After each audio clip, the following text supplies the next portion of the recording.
ہر دور میں شرک کے لیے، اللہ کی نافرمانی کے لیے یہی بات لوگوں نے پیش کی. دلیل تو کوئی ہوتی نہیں، بھئی باپ دادا ایسا کرتے تھے ہم بھی ایسا کریں گے.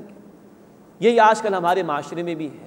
بھائی قرآن یہ کہتا ہے، اللہ کا تقاضا یہ ہے، اللہ کے رسول صلی اللہ علیہ وسلم کی تعلیم یہ ہے، نکاح کے موقع پر یہ تعلیمات ہیں، میت کے موقع پر یہ ہدایات ہیں. لوگ کہتے ہیں کہ جی باپ دادا تو کچھ اور کرتے تھے. تو یہ وہ روش ہے جو حق کی قبولیت میں رکاوٹ بن جاتی ہے اور انسان گمراہی کی طرف چلا جاتا ہے. اللہ میں حق کو قبول کرنے کی توفیق عطا فرمائے، اپنی اور اپنے رسول علیہ الصلوۃ والسلام کی پیروی کرنے کی توفیق عطا فرمائے. اور ہاں یہ جو فرمائے کہ چاہے وہ نہ علم رکھتے ہو نہ ہدایت یافتہ ہوں تب بھی ان کی پیروی کرو گے، یہ تو ہے غلط. لیکن اللہ کے نیک بندے، ہمارے اسلاف، اولیاء اللہ، اللہ کے برگزیدہ بندے جو اللہ کے احکامات پر عمل کرنے والے تھے، وہ ہدایت یافتہ تھے. ان کی اگر پیروی کی جائے تو یہ بالکل قرآن و سنت کی پیروی کے مترادف ہوگی. لیکن باپ دادا کی ایسی پیروی کہ جو قرآن و سنت کے خلاف جا رہی ہو، اس کی نفی یہاں پر کر دی گئی ہے، اس سے منع کر دیا گیا.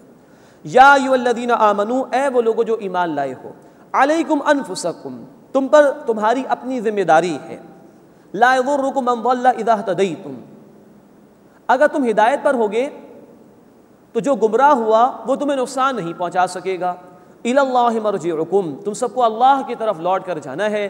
فینبئکم بما کنتم تعملون، پھر وہ تمہیں بتا دے گا جو کچھ تم کرتے تھے. اس آیت مبارکہ میں اس بات کی طرف اشارہ کیا جا رہا ہے کہ انسان کو دوسروں تک حق بات تو پہنچانی چاہیے. اگر دوسرے لوگ قبول نہیں کر رہے تو وہ اپنے جواب دہ خود ہوں گے.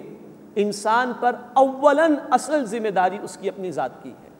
لیکن نوٹ فرمائیے کہ اس آیت سے ہمارے اس دور میں بھی بعض لوگوں نے غلط مفہوم اخذ کر لیا ہے کہ صاحب آپ خود نیک بن جائیے، باقی لوگ جو ہے وہ اگر جہنم کی طرف جا رہے ہیں تو آپ کی کوئی ذمہ داری نہیں. معاذ اللہ، یہی غلط فہمی ہو گئی تھی حضرت ابوبکر صدیق رضی اللہ تعالی عنہ کے دور میں کہ لوگوں نے سمجھا کہ ہماری اپنی ذاتی نیکی کافی ہے.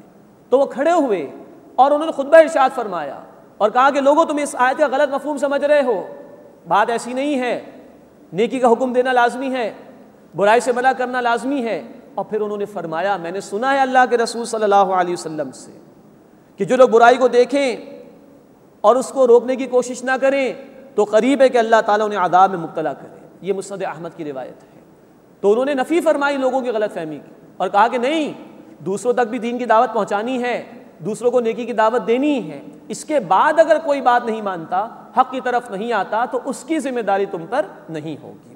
تو یہ بات جاننا چاہیے کہ ہم پر اپنی ذمہ داری اولاً ہے، لیکن اس سے آگے بھی ہم پر ذمہ داریاں ہیں جس کا آغاز ہمارے گھر سے ہوتا ہے.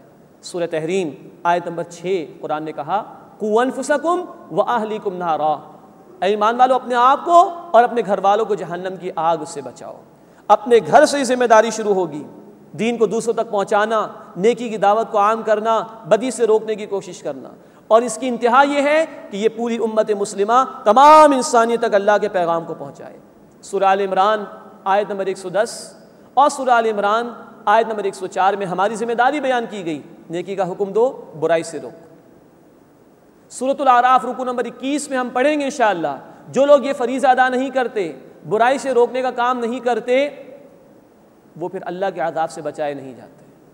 بچائے صرف وہی لوگ جاتے ہیں جو خود بھی بدی سے بچنے والے ہوں اور دوسروں کو بھی روکنے والے.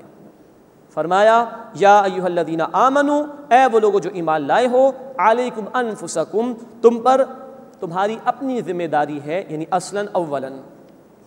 لا یضرکم من ضل اذا اہتدیتم، اگر تم ہدایت پر ہو تو جو گمراہ ہوا وہ تمہیں نقصان نہیں پہنچا سکے گا. الی اللہ مرجعکم جمیعا، تم سب کو اللہ کی طرف لوٹ کر جانا ہے. فینبئکم بما کنتم تعملون، پھر وہ تمہیں بتا دے گا جو کچھ کہ تم کیا کرتے تھے. اللہ ہمیں آخرت کے محاسبے کو یاد رکھنے کی توفیق عطا فرمائے، ہمیں خود نیک بننے اور دوسروں کو نیکی کی دعوت دینے کی توفیق عطا فرمائے، ہمیں خود بدی سے بچنے اور دوسروں کو بھی روکنے اور بچانے کی توفیق عطا فرمائے. آمین یا رب العالمین. وآخر دعوانا ان الحمد للہ رب العالمین.